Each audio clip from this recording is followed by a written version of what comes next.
Now, John, I'm going to get John Waters on right now, the second. We will be discussing Padraig Pearse, the founding father of the Irish state, and Padraig Pearse's writings.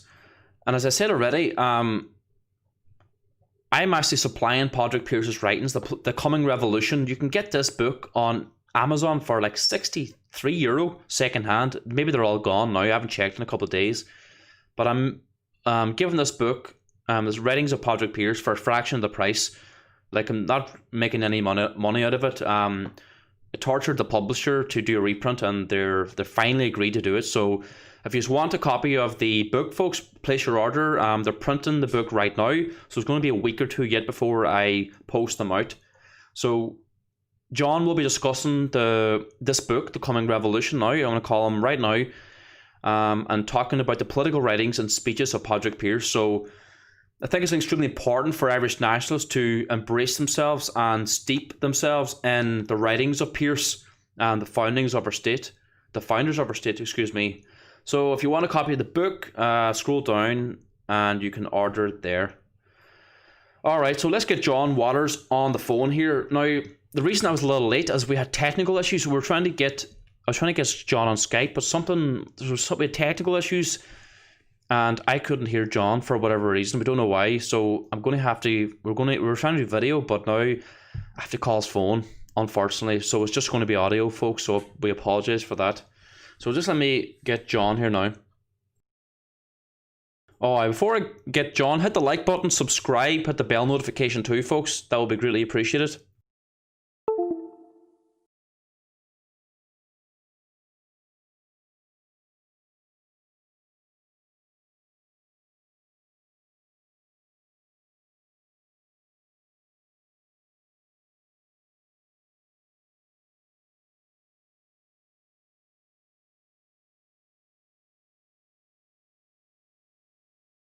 Hello. Hello, John. Hi, Niall. How you doing? Good, man. Good. Well, thanks for coming on, John. It's a pleasure and an honour to finally have you on here on the Irish Patriot live stream. Thanks for coming on. Glad to be on, Niall. I hope you can hear me loud and clear. Yeah, you're coming through good there. Hopefully you can hear me too. Yes, I can indeed. Yeah. All right. So, how's things with you, John? You had a bout of illness there, didn't you? I've been ill since early last year, and I'm gradually coming out of it, but it's taking a long time, and it's going to take another while as well. And I had a viral attack in my face, my ear.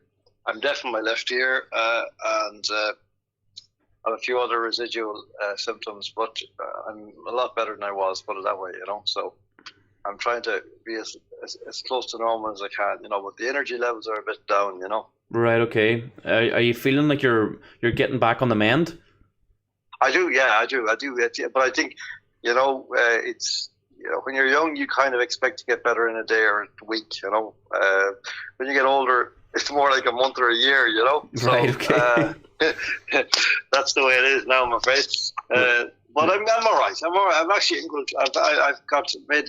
It's fits and starts. I get a bit of a spurt every so often, and I feel much better. So hopefully that'll continue into the new year. I'm looking forward to 2020. It's going to be a very interesting and exciting year for everybody. I think in Ireland, I think there's going to be big changes and quite a few surprises coming our way. Hopefully it's the decade of the Patriots, as people have been saying. Yeah. I think it is, yeah. I think that globally this is happening, and Europe-wide it's happening. We're a bit slow on the uptake sometimes, but I think we'll get there. I think the Irish people, we have probably the richest tradition of patriotism in Europe, and great heroic figures and so on. So I don't think when we become alert to that again and to the situation we're in, I think that we won't be found wanting. Excellent, John. So I wanted to bring you on to talk about the writings of Padraig Pearse. I think it's very important for us to read Pearse and know the history of the leaders of 1916. Yes. And I think there's no better man to explain the writings of Pearse than yourself. So where do you want to start? Well, I just kind of, it's must by way of introduction. I mean, I've always been a fan of, for a very long time, I've been a fan of Boyd Pierce, and he's had a very. It's amazingly, the relationship between official Ireland and Pierce has always been very bad. There was a lack of respect for Pierce in our culture at the higher levels of our culture, shall we say. And I don't know if you picked that up, Niall, but certainly when I was growing up, once 1966 was over and then the troubles kicked in the north very soon afterwards, there seemed to be a combination of factors, a kind of a snobbery about Pierce and also a desire not to give succour to the provost, as they put it. And so Pierce became not just kind of sidelined, but to some extent, ridiculed and in fact, you might even say demonized in different ways. He was accused of being a reactionary, Catholic, navel gazer and all this sort of stuff. But I always believed that he was. I've always seen him as a great heroic figure and also a great writer and a great thinker. And so I've always tried to kind of do that. When I was in the Irish Times, I used to.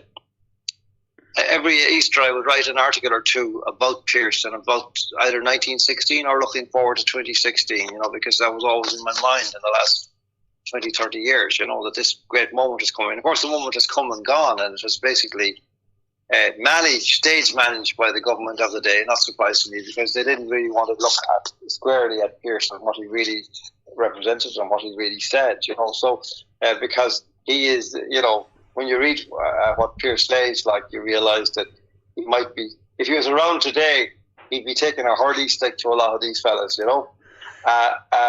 So I'd like to kind of talk a bit about him. I'd like to read a few pieces from his essays, which are tremendous. For a very long time, and I ran a bit of a campaign on this myself for years in the Irish Times about the fact that you couldn't walk into a bookshop in Dublin or in Ireland and buy, for years and years, a copy of Pierce's speeches and essays, which are tremendous works, And then I think that Mercier Press published one there about 10 years ago, which is a fine little volume called The Coming Revolution. And I think there should be one in every house, in my opinion. There's no house that should not have that book available to children, and so they can read and understand the meaning of their freedom and the meaning of their nation, which Pierce articulated probably better than anybody. Now, he did it with the help of other figures.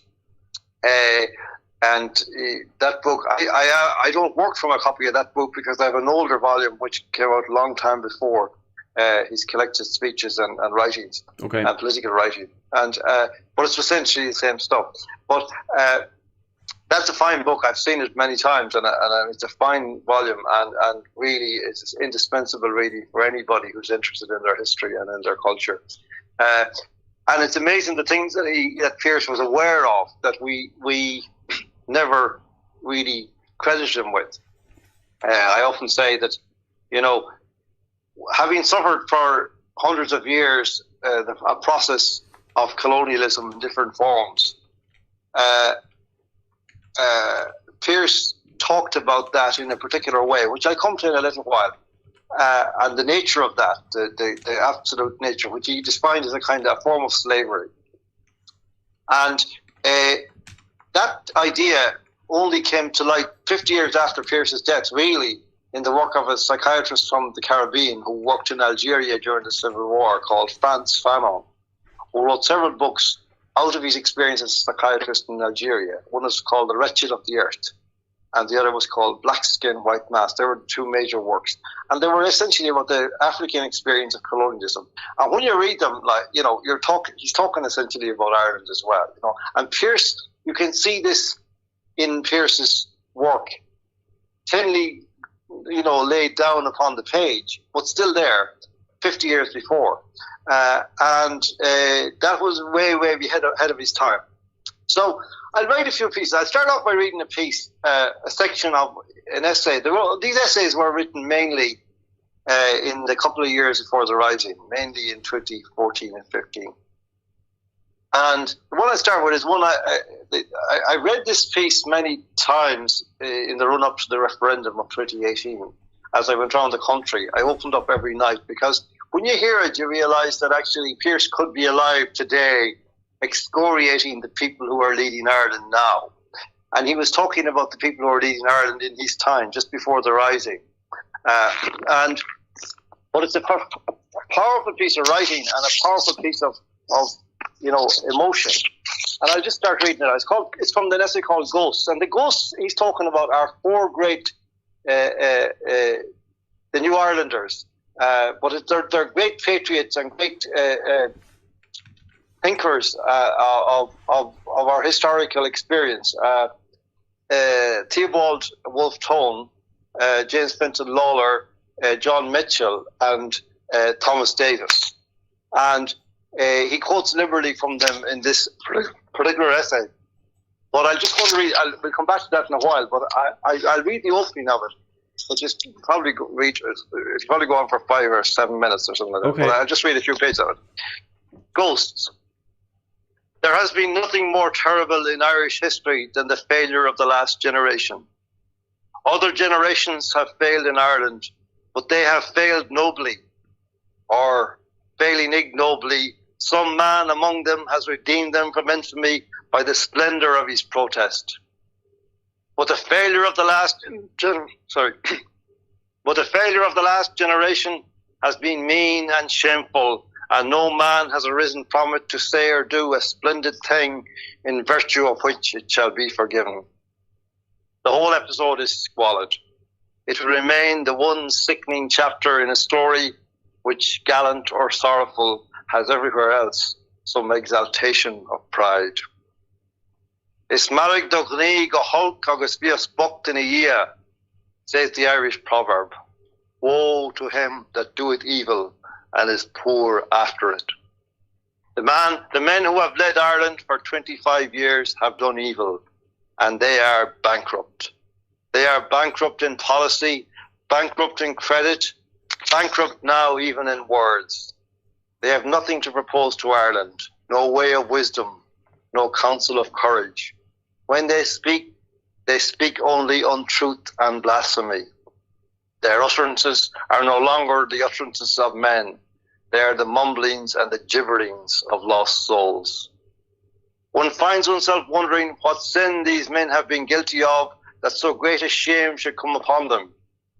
Is it that they are punished with loss of manhood because in their youth they committed a crime against manhood? Does the ghost of Parnell hunt them to their damnation? Even had the men themselves been less base, their failure would have been inevitable. When one thinks over the matter for a little, one sees that they have built upon an untruth. They have conceived of nationality as a material thing, whereas it is a spiritual thing. They have made the same mistake that a man would make if he were to forget that he has an immortal soul. They have not recognized in their people the image and likeness of God. Hence, the nation to them is not all holy, a thing inviolate and inviolable, a thing that a man dare not sell or dishonour on pain of eternal perdition. They have thought of nationality as a thing to be negotiated about as men negotiate about a tariff or about a trade route, rather than as an immediate jewel to be preserved at all peril, a thing so sacred that it may not be brought into the marketplaces at all, or spoken of where men traffic. He who builds on lies rears only lies. The untruth that nationality is corporeal, a thing defined by statutes and guaranteed by mutual interests, is at the base of the untruth that freedom, which is the condition of a hale nationality, is a status to be conceded rather than a glory to be achieved. And of the other untruth, that it can ever be lawful in the interest of empire, in the interest of wealth, in the interest of quiet living, to forego the right to freedom. The contrary is the truth. Freedom, being a spiritual necessity, transcends all corporeal necessities. And where freedom is being considered, interests should not be spoken of. Or, if the terms of the counting house be the ones that are best understood, that has put it that it is the highest interest of a nation to be free. So that's the beginning of that, and it sets out the scene. It's an amazing. It's prophetic, really. of where we are at this moment in our country. You could say every single word of it about the last 2 or 3 generations of politicians that we've had running our country. Probably going back to the 70s. Before you have to go back that far before you find men of the kind of anything approximating the stature that could even stand in the same room as Pádraig Pearse and James Connolly and Joseph Mary Plunkett and those others. To think that now we are reduced to the kind of people that we have, Leo Varadkar and Simon Harris and these people, and that the word Taoiseach is applied to Varadkar is shameful, really. It's shameful to me anyway, as an Irishman, to actually have to, in some way, acknowledge that he carries that title, even though he didn't earn that title and didn't win it by any mandate of the people. So that's kind of, I think, the beginning of the journey with Pearse, that's as I would like to tell it.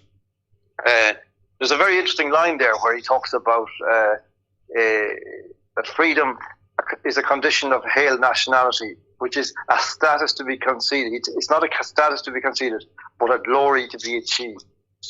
And that's a very critical point about Pearse.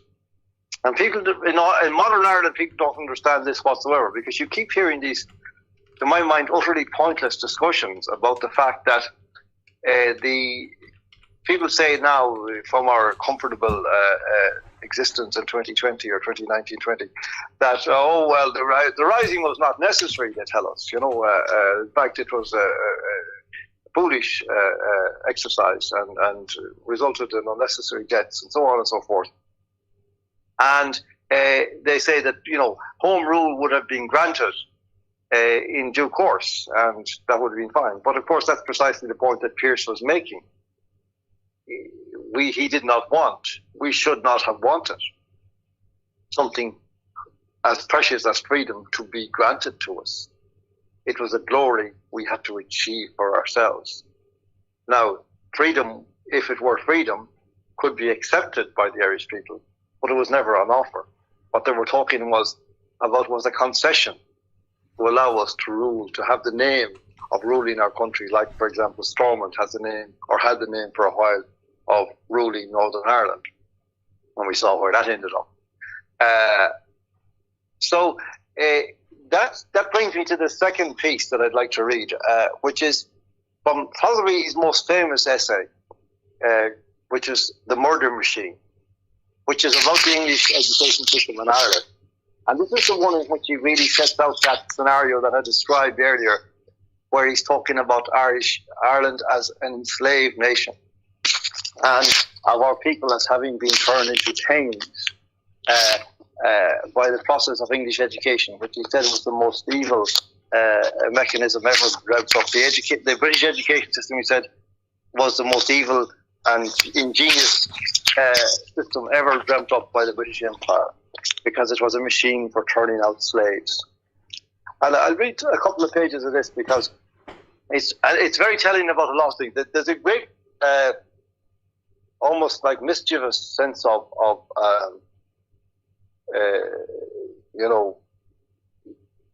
it's hard to say what to pick a word for it, really. It's kind of a bravado, or something more noble than that, because he's actually basically saying the unsayable about Britain in the time that he's saying it, especially in a place like Dublin, which was a colonial outpost and a craven city, always anyway, and still is, of course.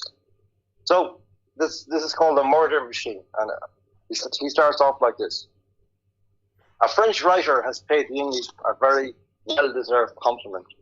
He says that they never commit a useless crime. When they hire a man to assassinate an Irish patriot, when they blow a sepoy from the mouth of a cannon, when they produce a famine in one of their dependencies, they have always an ulterior motive. They do not do it for fun. Humorous as these crimes are, it is not the humour of them, but their utility that appeals to the English. Unlike Gilbert's Mikado, they would see nothing humorous in boiling oil. If they retained boiling oil in their penal code, penal code, they would retain it as they retain flogging before execution in Egypt, strictly because it has been found useful. This observation will help one to an understanding of some portions of the English administration of Ireland. The English administration of Ireland has not been marked by any unnecessary cruelty. Every crime that the English have planned and carried out in Ireland has had a definite end. Every absurdity that they have set up has had a grave purpose. The famine was not enacted merely from a love of horror. The wars that rule Ireland were not contrived in order to add to the gaiety of nations. The famine and the boards are like parts of a profound polity. I have spent the greater part of my life in immediate contemplation of the most grotesque and horrible of the English inventions for the debasement of Ireland. I mean their education system. The English once proposed in their Dublin Parliament a measure for the castration of all Irish priests who refused to quit Ireland. The proposal was so filthy that although it duly passed the House and was transmitted to England with the warm recommendation of the Viceroy, it was not eventually adopted. But the English have actually carried out an even filthier thing. They have planned and established an education system which more wickedly does violence to the elementary human rights of Irish children than would an edict for the general castration of Irish males. The system is aimed at the substitution for men and women of mere things. It has not been an entire success. There are still a great many thousand men and women in Ireland, but a great many thousand of what, by way of courtesy, we call men and women are simply things. Men and women, however depraved, have kindly human allegiances. But these things have no allegiance. Like other things, they are for sale. When one uses the term education system as the name of the system of schools, colleges, universities, and whatnot, which the English have established in Ireland, one uses it as a convenient label, just as one uses the term government as a convenient label for the system of administration by police, which obtains in Ireland instead of a government. There is no education system in Ireland. The English have established a simulacrum of an education system, but its object is the precise contrary of the object of an education system. Education should foster. This education is meant to repress. Education should inspire. This education is meant to tame. Education should harden. This education is meant to innervate. The English are too wise a people to attempt to educate the Irish in any worthy sense. As well expect them to arm us. Professor Owen MacNeill has compared the English education system in Ireland to the system of slave education which existed in the ancient pagan republics side by side with the systems intended for the education of free men. To the children of the free were taught all noble and goodly things, which would tend to make them strong and proud and valiant. For the children of the slaves, all such dangerous knowledge was hidden. They were taught not to be strong and proud and valiant, but to be sleek, to be obsequious, to be dexterous. The object was not to make them good men, but to make them good slaves, and so in Ireland. The education system here was designed by our masters in order to make us willing, or at least manageable, slaves. It is made of some Irishmen, not slaves merely, but very eunuchs, with the indifference and cruelty of eunuchs, kenless beings who serve for pay a master that they neither love nor hate. Ireland is not merely in servitude, but in a kind of penal servitude. Certain of the slaves among us are appointed jailers over the common herd of slaves, and they are trained from their youth for this degrading office. The ordinary slaves are trained for their lowly tasks in dingy places called schools. The buildings in which the higher slaves are trained are called colleges and universities. If one may regard Ireland as a nation in penal servitude, the schools and colleges and universities may be looked upon as a symbol of our penal servitude. They are, so to speak, the broad arrow upon the back of Ireland.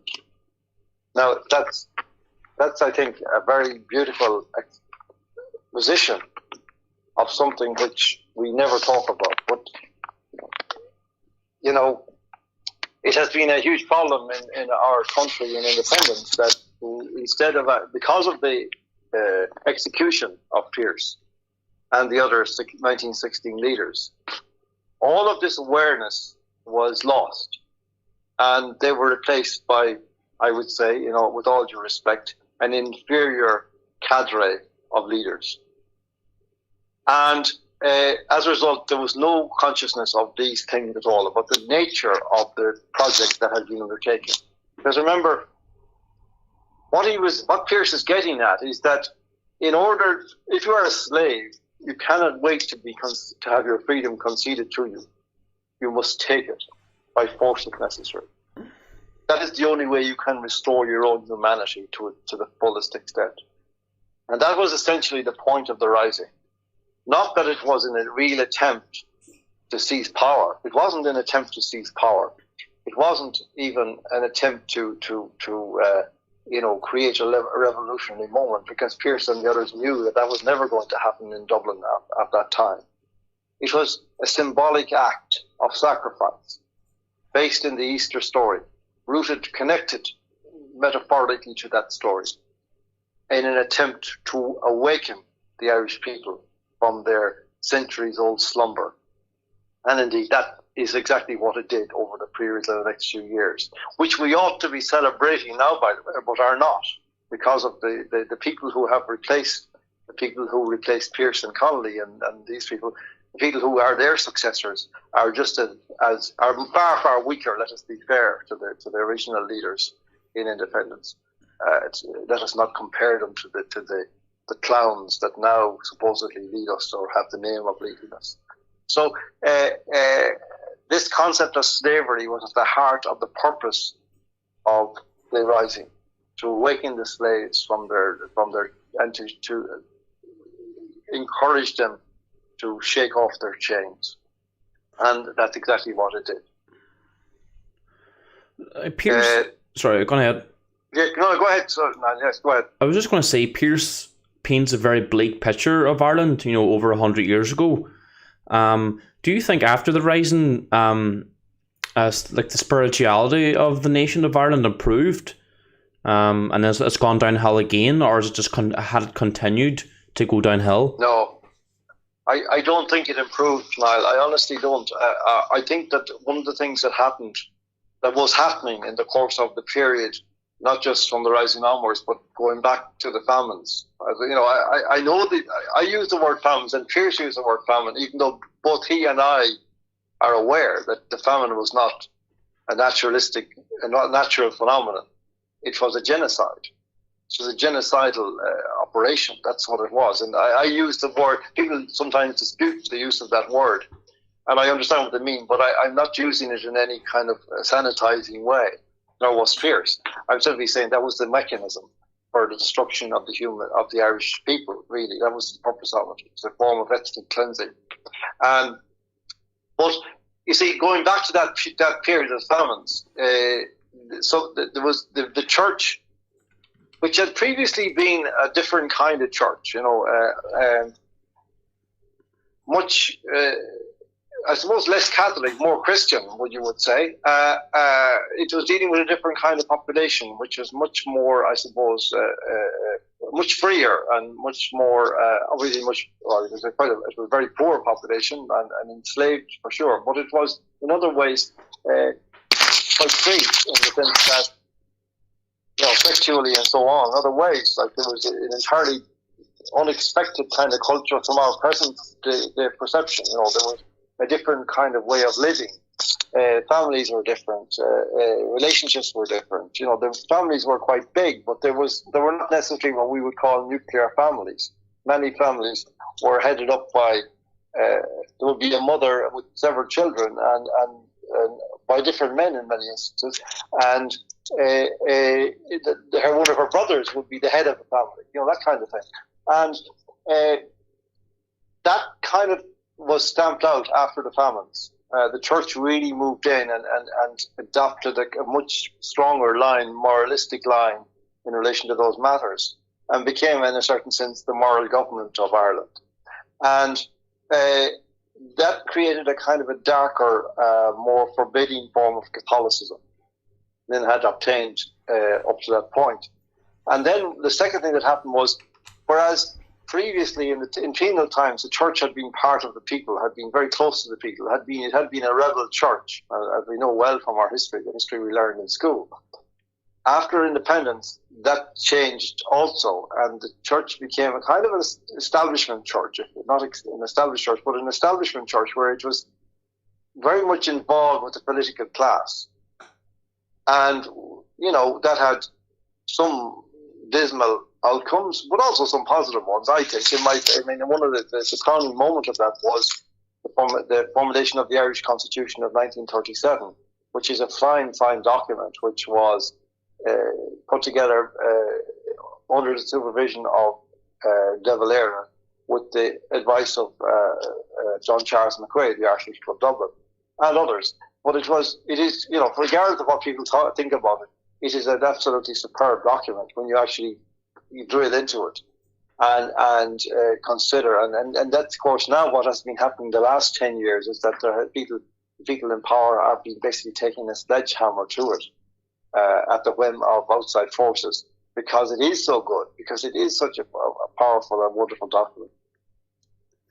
So the church certainly, and Irish spirituality suffered grievously in those years and continued to suffer. And is still suffering. I mean, what we're dealing with now is a form of this kind of legacy of that. The church now is a pathetic outfit in Ireland. There's a long history there of degeneration going right back to independence and before. But the beginning of it was that role that was forced upon the church by the emergency of the post-famine landscape, where there was nobody else to pull Ireland together. There's nobody else to try to put a control on things, and to, that's when they start to interfere in families in a very real way, and began to use the mother as the instrument of moral control in families, and so on and so forth, and that it became a sociological force rather than a spiritual force in Ireland, and I think that kind of continued, but it has changed now, where it has flipped, whereas once it was a moralistic force, now it is a kind of amoral force in a certain sense. I don't just mean in relation to clerical sex abuse and the terrible things that have happened, although that's a related matter. But the sense now that you think that our leaders now feel that their only responsibility is to make virtue signaling statements that will harmonise with the editorials of the Irish Times on every single issue, whether it be gay marriage, mass migration, or even to some extent abortion, where they're more interested in sort of showing their compassion than they are in actually trying to protect human life, and so on. So, I think that's kind of a potted history of it, but I think it's the answer to your question, Niall, is, that Irish Christianity, Catholicism, began to die from the famines on, really. I mean, what existed before that was very different. And if we had actually the kind of church that might have emerged out of that pre-famine church, I think we would be an entirely different culture altogether. Wow. Never heard it that way, the way you put it there, John. Very very intriguing.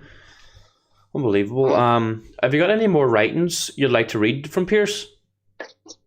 Yeah, I do indeed. I have a few pieces that I've just marked here, and let me just give me a minute just to have a quick look here now. No problem. There's another one, is The Spiritual Nation, which is I think it's one of the great essays. I mean, this is really, because you see, Pearse and the others, they thought of Ireland as a spiritual entity. The nation of Ireland was a spiritual entity. It wasn't going to be a political entity. And that didn't mean that it was necessarily, what we would conventionally think about now is straight away. People always say, they depict Pearse as a kind of a right-wing capitalist, in the conventional terms like of today, or, maybe 20 years ago, which is complete nonsense. Like, he was a very free-flowing radical in his thinking, and he was a profoundly philosophical thinker. But very spiritual in his understanding of spirituality and the connection between spirit and the nation, and the collective spirit that was a nation. It's really interesting. So, and these were thoughts he had got from people like Tone and Davis and Lawler and Mitchell. But I'll read a few paragraphs of this to see what just to give you a feel of it. It's called The Spiritual Nation. The volume's a little low. Just try and speak close to the mic if you can, please, John. Okay, I will do. Yeah. Is that better? I think so, yeah. Sorry. I'm not sure. That's better now. Yeah, okay. The Spiritual Nation. I have said that all Irish nationality is implicit in the definition of tone, and that later teachers have simply made one or other of its truths explicit. It was characteristic of Tone that he stated his case in terms of practical politics, but the statement was nonetheless a complete statement. To claim independence as the indefeasible right of Ireland is to claim everything for Ireland, all spiritual exaltation and all worldly pomp to which she is entitled. Independence, one must understand to include spiritual and intellectual independence as well as political independence. Or rather, true political independence requires spiritual and intellectual independence as its basis, or it tends to become unstable, a thing resting merely on interests which change with time and circumstance. I make a distinction between spiritual and intellectual independence corresponding to the distinction which exists between the spiritual and the intellectual parts in man. The distinction is not easy to express, but it is a real distinction.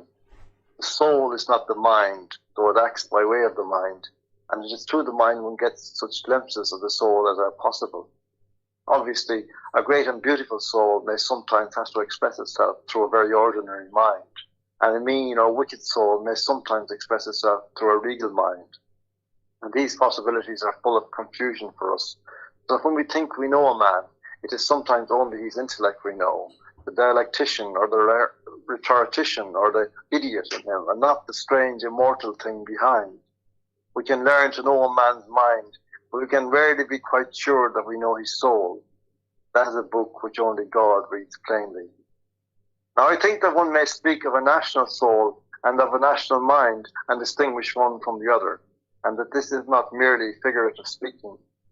When I was a child, I believe that there was actually a woman called Erin, and had Mr. Yeats's Kathleen Ní Houlihan been then written, and had I seen it, I should have taken it not as an allegory, but as a representation of a thing that might happen any day in any house. This I no longer believe as a physical possibility, nor can I convince myself that a friend of mine is right in thinking that there is actually a mystical entity which is the soul of Ireland, and which expresses itself through the mind of Ireland. But I believe that there is really a spiritual tradition which is the soul of Ireland, the thing which makes Ireland a living nation, and that there is such a spiritual tradition corresponding to every true nationality. This spiritual thing is distinct from the intellectual facts in which chiefly it makes its revelation, and it is distinct from them in a way analogous to that in which a man's soul is distinct from his mind. Like other spiritual things, it is independent of the material, whereas the mind is to a large extent dependent upon the material. I have sometimes thought, but I do not put this forward as a settled belief which I am prepared to defend, that spiritually England and the United States are one nation, while intellectually they are apart.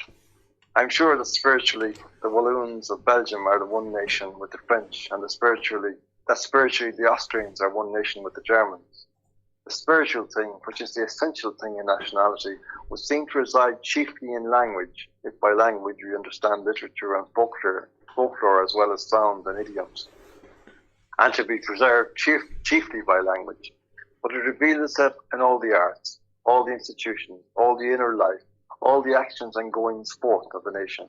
It expresses itself fully and magnificently in a great free nation like ancient Greece or modern Germany. It expresses itself only partially and unwordily in an enslaved nation like Ireland. But the soul of the enslaved and broken nation may conceivably be a more splendid thing than the soul of the great free nation, and that is one reason why the enslavements of old and glorious nations that have taken place so often in history are the most terrible things that have ever happened in the world. If nationality be regarded as the sum of the facts, spiritual and intellectual, which mark off one nation from another, and freedom as the condition which allows those facts full scope and development, it will be seen that both the spiritual and intellectual facts, nationality and the physical condition, freedom, enter into a proper definition of independence or nationhood. Freedom is a condition which can be lost and won and lost again. Nationality is a life which, if once lost, can never be recovered. A nation is a stubborn thing, very hard to kill, but a dead nation does not come back to life any more than a dead man. There will never again be a Ligurian nation, nor an Aztec nation, nor a Cornish nation. Irish nationality is an ancient spiritual tradition, and the Irish nation could not die as long as that tradition lived in the heart of one faithful man or woman. This is a very famous section. I'll read it again in this sentence. Irish nationality is an ancient spiritual tradition, and the Irish nation could not die as long as that tradition lived in the heart of one faithful man or woman. But had the last repositor of the Gaelic tradition, the last unconquered Gael, died, the Irish nation was no more. Any free state that might thereafter be erected in Ireland, whatever it might call itself, would certainly not be the historic Irish nation. Davis was the first of modern Irishmen to make explicit the truth that a nationality is a spirituality. Tone had postulated the great primal truth that Ireland must be free. Davis, accepting that and developing it, stated the truth in its spiritual aspect, that Ireland must be herself, not merely a free self-governing state, but authentically the Irish nation, bearing all the majestic marks of her nationhood. That the nation may live, the Irish life, both the inner life and the outer life, must be conserved. Hence the language, which is the main repository of the Irish life, the folklore, the literature, the music, the arts, the social customs must be conserved. Davis fully realised with the Gaelic poets that a nationality connotes a civilization, and that a civilization is a body of traditions. He is thus the lineal ancestor of the spiritual movement embodied in our day in the Gaelic League. Tone had set the feet of Ireland on a steep.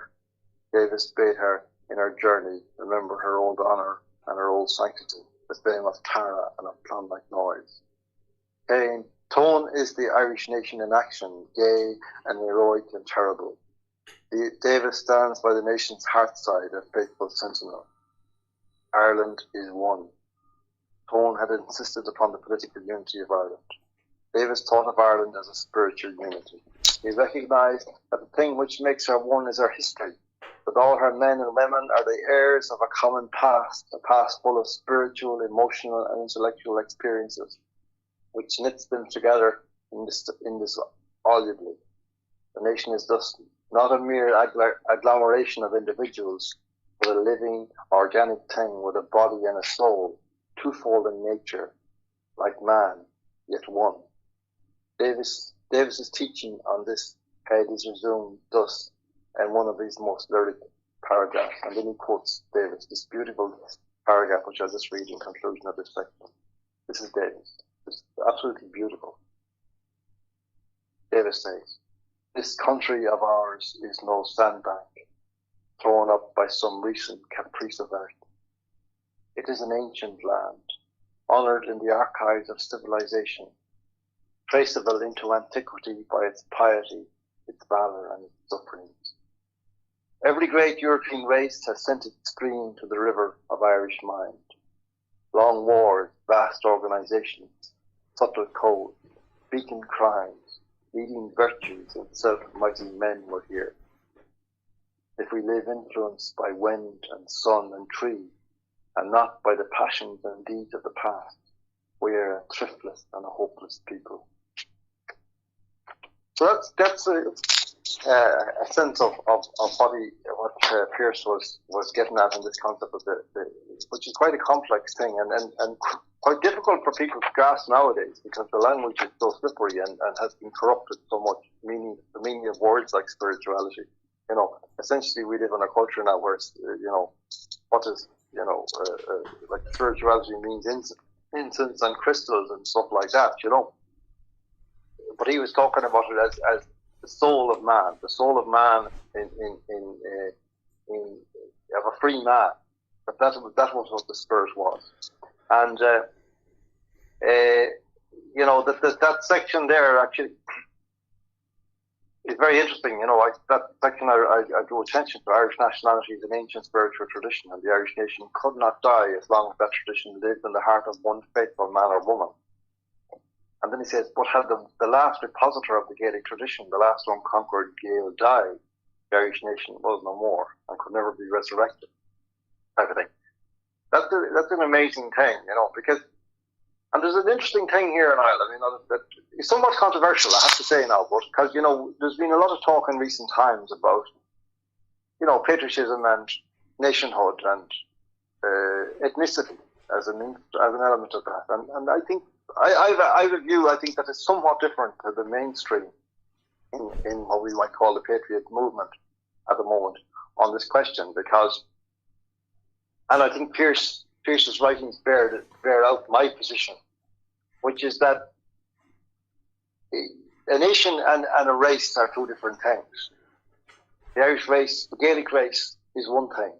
The Irish nation is a different thing. And they're not necessarily coterminous. They're not necessarily the same thing. And these guys, Tone and Davis and Lawler and Mitchell and Pearse and the other 16 leaders, seem to be saying that you could actually have many different elements in a nation, in the Irish nation. So that what I'm saying here is that, you see, there's a kind of a straw man that's set up by people now who are trying to do down the very idea of the Irish nation, or the idea that Ireland belongs to the Irish or whatever.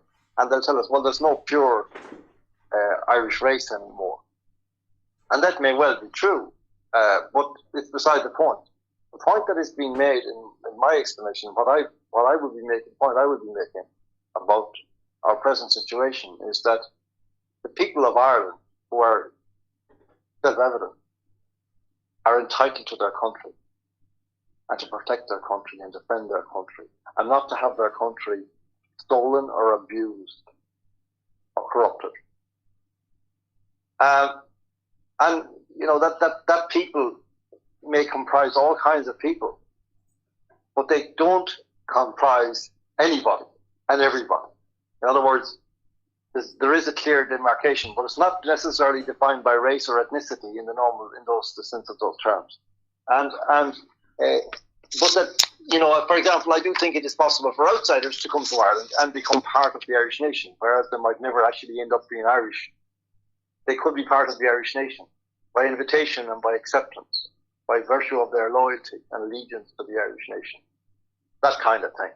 But we've gone a long way from that in the present culture, where essentially Irish citizenship is handed out like Smarties to everybody, every Tom, Dick and Harry now. And everybody comes here and they're told by NGOs and by politicians that they should immediately assert their Irishness, which is an insult to Ireland and to everything about Ireland. And it's an insult to all the great heroes and all the great people who have died to defend Ireland and its integrity and its uniqueness in the world. There's a big difference between welcoming people as who they are and then inviting them to become Irish. That's an entirely different matter.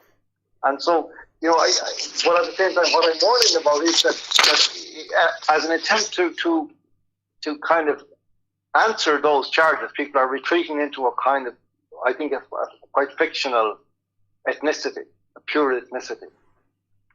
A racial purity, which is not helpful, I don't think, and is not attainable. It doesn't exist. And because even they say, oh, well, we're a mixture of Normans and Vikings and Gaels and English and all the rest of it, Celts and whatever. And that's all true. But we're still the Irish, you see. This is the point.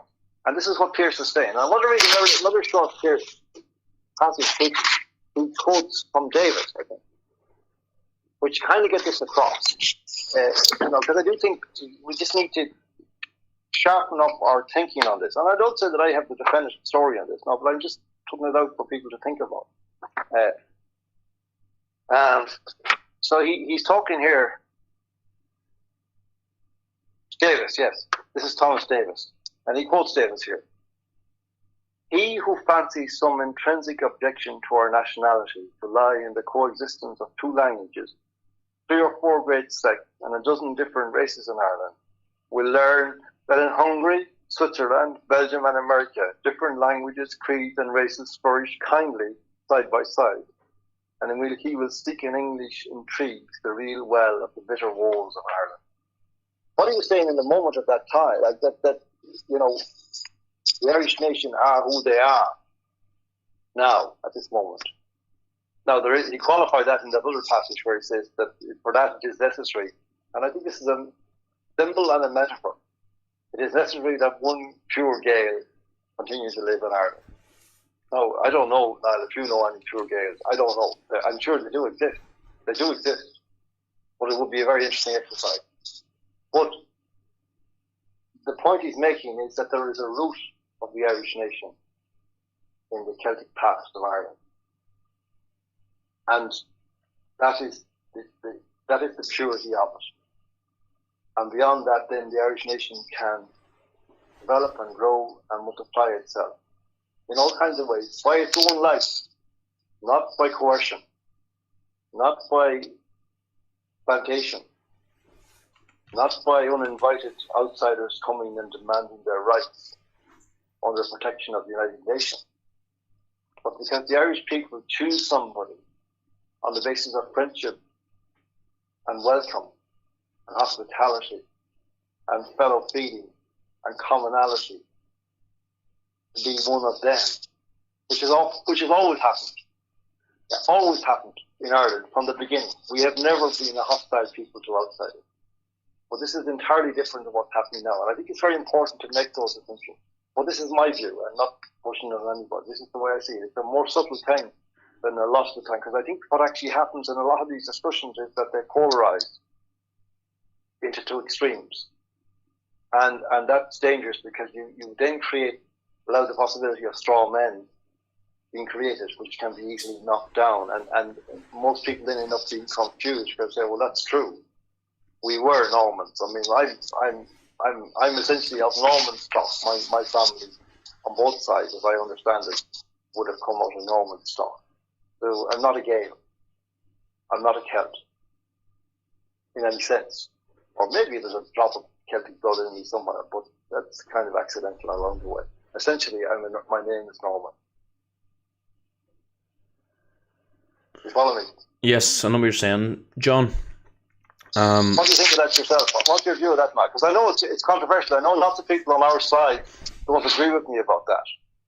And I'm very open to their views, and they have something. I understand their emotions and their sentiments about our Gaelic roots and so on, and our language, and that doesn't in any way disallow any of that. And what I said doesn't, in my view, disallow any of that connection. Our music, to my mind, we have one of the great musics of the world, one of the great folk music of the world is Irish. It has roots, its roots, everything that what we now think of, as a lot of popular music, which came from America, country music and rhythm and blues, all these music have roots in the Irish tradition,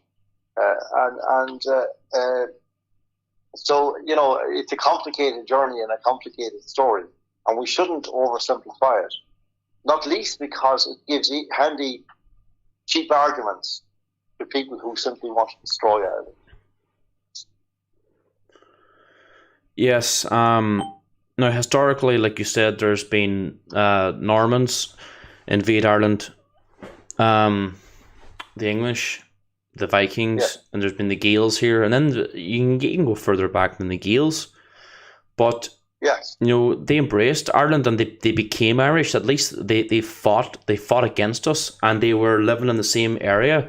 Like historically, there's been they embraced Irish culture and they became us. At least they fought us in a war. Right. But it is the situation that is, and there's a very important point you made, by the way, about the kind of cheap arguments that I'm talking about that are made. I mean, it's all very well to say that there were Normans, but I mean, there was a hell of a lot of bloodshed between the invasions and where we are now. It took a few centuries for things to settle down. And if you actually look again at, say, the plantation of Ulster, that you could say has still not settled down. So it's not a trivial thing to impose an alien to invade a country. it's not as if it's just people just move in and settle down. Well, no, that's not what happens. Sometimes they take over.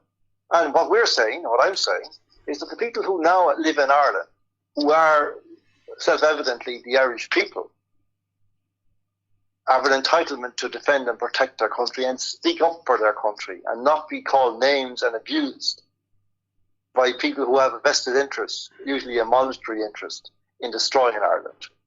Or you can bring this down to a smaller community to make it more clear. Somewhere, if you take an example of Rousky, the village of Rousky in my own county in Roscommon, like that extraordinary situation, like where you have a village of like 300 people, say, spread out over maybe a square quarter mile, a quarter square mile, and they're told that they must accept an extra 100 people. In other words, another 33% of their number, and that those extra people will be from an entirely different culture, and they will suddenly be placed into the midst of that village, in the biggest building in the village, in the center of the village, and they just have to suck it up and move on, get on with their lives. So essentially, what you're saying to those people is, the life you've built is over, because it suits us to take it from you. Because we want to offload these people on you, and then we're going to leave you there to suck it up and sort it out. The same is being said to Ireland as a whole now. And, just as the people of Rousky and Ultarard and Achill and Ballinamore and all these other places have resisted, so Ireland will resist the same thing, because this is the point. It's not about ethnicity. I keep saying it, this kind of spurious idea that the importation of foreign tropes from America, white supremacy and racism and white privilege and all this absolute garbage that's talked. We are not white. The Irish are not white. We're never white. We are Irish. Nobody ever called us white until we went to America and we found that there were people there who looked like us, who were there before us, who had decided that they were white or had been told they were white. We are not white. We are Irish. So the question of white and black has no relevance whatsoever to Irish life, nor ought it have. And it is only having relevance now because certain people have decided to impose on us people of a different colour, who have no place here, who have no reason to be here, no economic they have to have an economic imperative from their own viewpoint, but you could just as easily say that they have an economic duty to their own countries, that they should stay there, so on. So I think we need to sharpen up our ideas about this. I mean, collectively, we need to start thinking these things through, answering back to this cheap rhetoric that we're getting from politicians and NGOs, who all of whom are posturing as humanitarians, when in fact they are greasing their own paws with whatever coinage is to be found. They are in business. This is a business for them, imposing this on Ireland.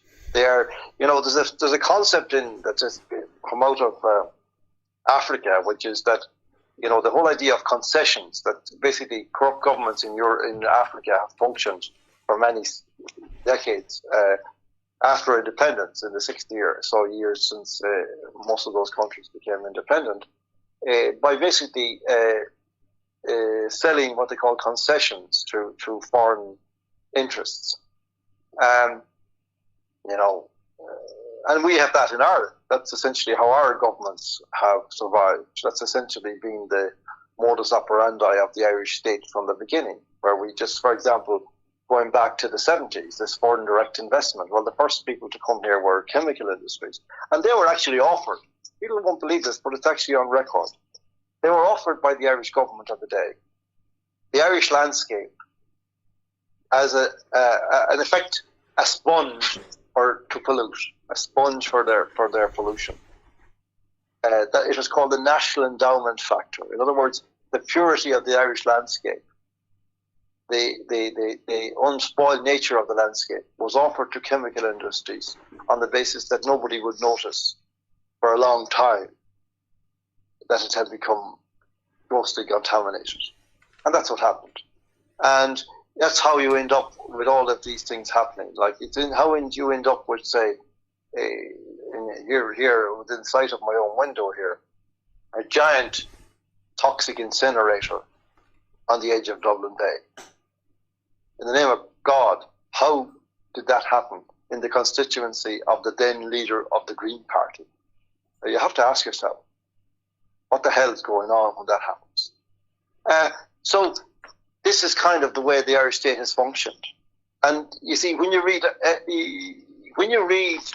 Pearse and read his essays and meditate on what he's saying, one of the things that becomes immediately clear is that this man, and I'm sure the others to greater or lesser extents, knew exactly what the project of construction that was required would be. They knew exactly what would be required to create a real freedom in Ireland, a real independence in Ireland, a real sovereignty in Ireland.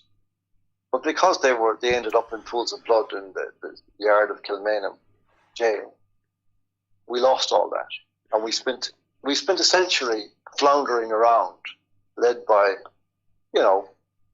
second raters, shall we say, third raters, 10th raters now. And that's our great tragedy, that's our great tragedy, that we're here now is over a century, we're nearly a century into independence now, and we might as well be in the same situation. It's like the day after the Rising. That's where we are in moral and spiritual and indeed in developmental terms, because what we have in the name of development is it's a form of prostitution. We sell parts of our culture, of our institutions, our constitution, our landscape. We just sell anything inside. Our political class just sells part of our resources, our oil, our fish, whatever you call it. And this is the project now, for patriots now, to actually recognise that we now face into a century of rebuilding Ireland. And it has to start in this year, 2020, because the year after will be the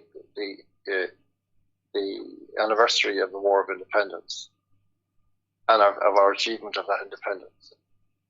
And I think, it would be nice to think that by the beginning of that year, we were back on the road that those guys started all those decades ago. So I just see now, how are we for time there? I think we're coming up on the hour, but not that I'm in a hurry, but there's a few more. Let me just have a quick look at my thing just to see if there's anything All right, take your time. That might just to finish up, but to read another section. I'll read another section, I think, from The Sovereign People. All right. And this is, again, a very, very powerful essay. And, really, it's a great gift. These essays are a great gift, to have. Very few nations have such a wealth of understanding of the project that is necessary. And, okay, we're 100 years late getting into it, but who knows? I mean, maybe that's all to go to the long run. So let's see now if this is a...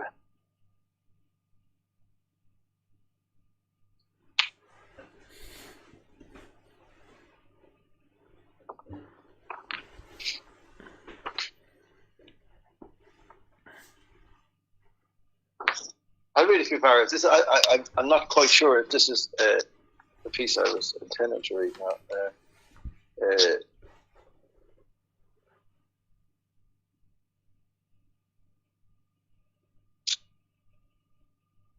I'll read this on here. National independence involves a national sovereignty. National sovereignty is twofold in its nature. It is both internal and external. It implies the sovereignty of the nation over all its parts, over all men and things within the nation. And it implies the sovereignty of the nation as against all other nations. Nationality is a spiritual fact, but nationhood includes physical freedom and physical power in order to the maintenance of physical freedom as well as the spiritual fact of nationality. This physical freedom is necessary to the healthy life and may even be necessary to the continued existence of the nation. Without it, the nation groups, withers, ultimately perhaps dies. Only a very steadfast nation, a nation of great spiritual and intellectual strength like Ireland, can live for more than a few generations in its affluence. And without it, even so stubborn a nation as Ireland would doubtless ultimately perish. Physical freedom, in brief, is necessary to sustain and vigorous life. Breaking up a little bit there, John. Sorry, struggling to hear you. Sorry. That's better now. Physical freedom, in brief, is necessary to sane and vigorous life. For physical freedom means precisely control of the conditions that are necessary to sane and vigorous life. It is obvious that these things are partly material, and that therefore national freedom involves control of the material things which are essential to the continued physical life and freedom of the nation. So that the nation's sovereignty extends not only to all the material possessions of the nation's soil and all its resources, all wealth and all wealth-producing processes within the nation. In other words, no private right to property is good as against the public right of the nation. But the nation is under a moral obligation so to exercise its public right as to secure strictly equal rights and liberties to every man and woman within the nation. The whole is entitled to pursue the happiness and prosperity of the whole. But this is to be pursued exactly for the end that each of the individuals composing the whole may enjoy happiness and prosperity, the maximum amount of happiness and prosperity consistent with the happiness and prosperity of all the rest. One may reduce all this to a few simple propositions. 1. The end of freedom is human happiness. 2. The end of national freedom is individual freedom, therefore individual happiness. 3. National freedom implies national sovereignty. 4. National sovereignty implies control of all the moral and material resources of the nation. I have insisted upon the spiritual fact of nationality. I have insisted upon the necessity of physical freedom in order to the continued preservation of that spiritual fact in a living people. I now insist on the necessity of complete control of the material resources of the nation in order for the completeness of that physical freedom. And here I think I give what has been called the material basis of freedom its proper place and importance. A nation's material resources are not the nation, any more than a man's food is the man, but the material resources are as necessary to the nation's life as the man's food for the man's life. So that's the general gist of what he's talking about there. Again, he's talking in very practical terms about how you would manage a nation and all of its resources, and what they're for, and what are the rules for their disposal. And you can see immediately in that passage how he would have immediately have seen that what's happening now is completely wrong. That American transnationals come to Ireland, they set up in Ireland, they use, they contaminate our moral groundwater by coming here to dodge tax. We of course facilitate them in that, and thereby contaminate our own groundwater and create a moral hazard for all other communal contributing to the commonweal in Ireland. But we now, they now not alone do that, but they didn't tell us how they want our country to be run for their benefit. And we agree, we consent. Clearly this is wrong by what Pearse is talking about here. This is not in harmony with the objective of the Rising or of the objective of the project of independence, sovereignty or freedom. And these are the things we need to excavate, to remind ourselves of, get ourselves our thinking clear and back on track. And that implies, that I believe that we're at a critical juncture in our history. I do believe that. I believe these days, as we turn from one decade into another, the decade that commemorated the Rising, it's the decade that commemorates our independence, is a critical moment, a critical juncture in our history, and that we need now to find people who will. We need them to come forward. We need to invite them to come forward from amongst our number, the great people who we know to be there, we sense to be there. The new Pearses, the new Connolly, the new Plunketts, these people, that they will come forward now and take up this struggle to rebuild Ireland in accordance with the intentions of its founders. That is the project, I think. It's a hard time. It's a hard thing because we've lived through a period of extraordinary moral dereliction with regard to the patriotic ideals. You know, because of a number of factors which were particular to this era of my lifetime. In particular, the troubles in the north and the resulting bombing campaign of the Provisional IRA, which I believe brought shame on the national flag. And the reaction to that then, which was essentially a revisionist version of history, which tried to expunge the heroic nature of the achievement of independence in the first place, that has done tremendous damage. And it has eventually created generations who have withdrawn from a connection with their own country. That they're incapable of emotionally connecting with the idea of Ireland, with the idea of a love for Ireland, with the idea of being patriotic. They don't know what that means.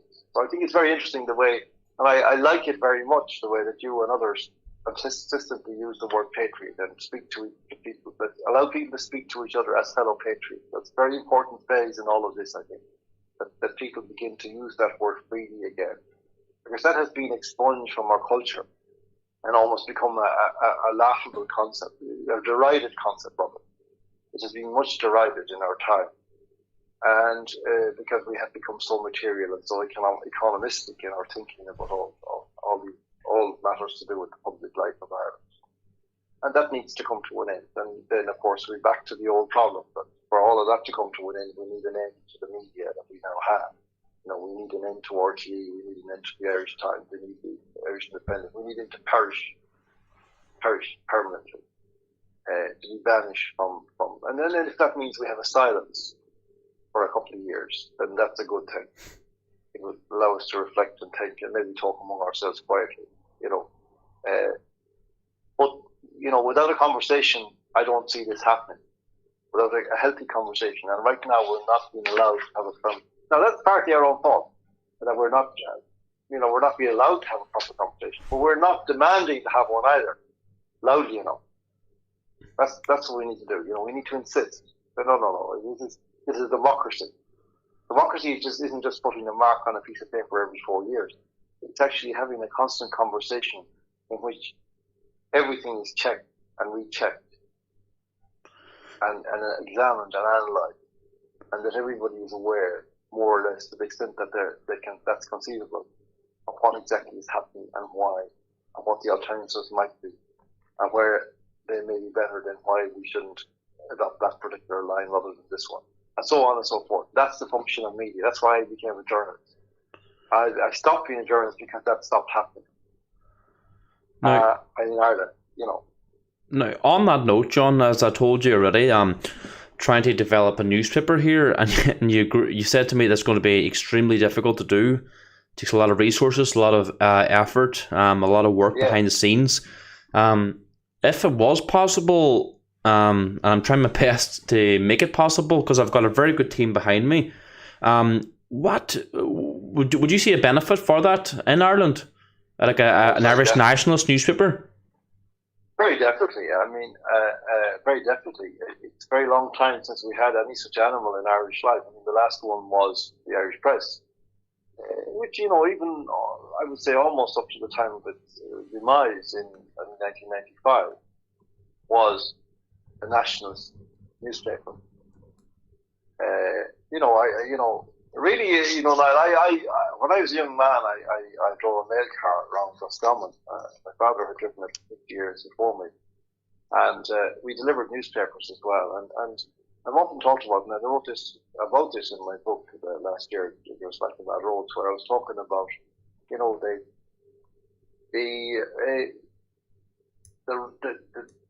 the nobility and the honour it was to be delivering these newspapers every day to the people of Ireland, to the people of Roscommon and Mayo and various other things. And I was very proud of that at the time. when you think about it like that, in the newsroom, like today, these people running around writing stories, and having meetings and deciding headlines and photographs, and then in a matter of hours, this is turned into like the newspaper and put into vans and trains, and within 12 hours, it has reached every part of the country. So you can get out of your bed, go down to your shop, or maybe get it delivered to your front door, and pick up the news, like written with great skill and passion by people. That's a wonderful thing, and it's a vital thing for democracy, but it has been totally abused and corrupted in the present day. So I welcome, I encourage you, as far as you can, to do this. I'll just say to you that it's a very difficult thing. Since I've been in journalism for nearly 40 years now in Ireland. I have been out of it for the last 5 years. I don't write for Irish publications now. I write for American ones mainly, but and I haven't been doing very much at all in the last year because I've been ill. But we'll have to get you out of retirement, John, hopefully. Well, I'd be happy to write the odd thing. At the moment, I'm having to economize my energies because I'm short working days. Yeah. I used to be able to work 16, 18 hours a day one time. Now I'm done after two or three at the most. But right. I encourage you to do it because I think it's so. Again, it's a bit like, in a way, like what I've just been saying, that we need to start again from the day after the Rising. Well, in a certain sense, we have to start the newspaper industry all over again. We really do. And because the Irish Times is a completely corrupt entity, and so is the Independent. And the Independent is owned by some foreign group, I don't know whether it's Belgium or somewhere. We're not supposed to complain about that. That's not apparently a legitimate cause of complaint anymore, but for me it is. An Irish newspaper that isn't owned by an Irish person and company is not an Irish newspaper. Go to hell. I'm not interested. And of course the Examiner then, is owned by the Irish Times. It's just another name for the Irish Times, and it's indistinguishable. So, that's not going to work out very well, is it? So, yeah, why not? Why not? With this moment, start a newspaper that might have that to accompany this revolution from the beginning. Be wonderful. And if I can, I'll help in any way I can. I'm certainly the honour to write for it, and will do so as much as I can. But the caution I put out is that I've for many years been involved in discussions on and off with various people starting magazines and newspapers, and at one time I was approached actually by a consortium that wanted to take over, to buy the title of the Irish Press and relaunch it. This would have been about maybe 10 years after its demise, and I said I was willing to do that. I would have, but the whole thing came to nothing, as often happens in these these initiatives and projects. But I'm not throwing cold water on it. It's a great idea. It's a badly needed entity now, because for all the benefits that we've seen with online, there's also many downsides. But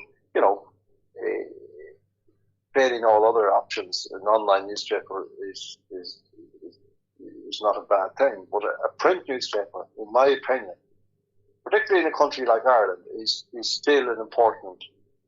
It's vital. I think that the idea of that paper that we would deliver, my father and me, we would deliver to new shops, and that within an hour or two of our departure, there'd be people up around the town sitting in bars or cafes reading the paper. That's the essence of democracy. Inform the citizen what's happening in his country. What is his state doing? What is an oversight on the state? There's nothing more precious than that. There's no more honourable trade for any person in that chain, whether they're the person sitting at the desk at a typewriter or a word processor, or the person who's thrown the bale of newspapers into the doorway as he slows down passing by, which is my job for a long time. And, I'd love to be able to go back to those days, and to the idea like that. I remember I wrote in my book about the great Billy Finch, a man who myself and my father knew very well. He had a garage in town, and he drove lorries to Dublin every Saturday to pick up the Sunday newspapers from the airport. These were the English newspapers. And, I have no objections to them. They were a big contribution to Irish culture as well, I mean, many of our great writers, people like John McGahern, said, they would never have been writers had it not been for their access to newspapers like The Observer. And I don't think that's a small thing. And these men often driving these vans, they risk their lives on frosty roads, snow, everything, to get these newspapers to their destination on time, so that somebody might be able to get up out of bed, go out to the shop, and find the paper there, oblivious to the fact that a man had risked his life to get it there. I think that's a wonderful thing. And I think, anything to do with newspapers I love. There are two things in my life that I love. Two areas. One is railways and the other is newspapers. And unfortunately, both are in dormant states at the moment. Although, I think both can make a comeback. I think that we won't. Railways will always have a future, and I think newspapers will always have a future. But above all, the truth will always have a future, and that's what we need newspapers for. Well, you've just made me 10 times more determined now, John, to make this happen. Great. Go for it, Niall. Why not? Why not? Like everything, is possible. I mean, just because somebody else hasn't succeeded or hasn't completed doesn't mean that you won't succeed and complete. So go for it. And as I say, we'll all pitch in when we can. I mean, the country needs something like this, definitely. Right. But work your way up. Don't overreach. Don't get too ambitious. Just keep it going steadily, and the demand will be there. I mean, I firmly believe that that's the big reason people say there's online competition that has destroyed the newspaper industry. It's not. What has destroyed the newspaper is corrupt journalism. Yeah, the content's no good. Yes, it's exactly right. The content is bad. Not just no good, it's bad. It's bad, terrible. Yes, but it's damaging to the fabric of nations and of peoples, and to the welfare, to the values that they hold held dear, and it's allowing the greatest scum of the earth to rise to the top. That's the problem. We have to put that to rights. So that's a very important part of it. So yes, you're right. Your thinking is very good on that. So good luck with that. All right, thanks very much, John. We've went over our time allocated, so I'm going to have to say God bless you and thanks very much for coming on. God bless, Niall. Thanks a million. Be delighted anytime. All right, see you later, John. Thanks again. Bye. Bye. All right, folks. That was the legendary John Waters there. I'm very grateful, John, for you to give us your great wisdom and go through the Padraig Pearse's writings. It was absolutely fantastic. Really, I was honoured to have John on there. I've wanted to have him on now for a long time, and finally made that dream come true.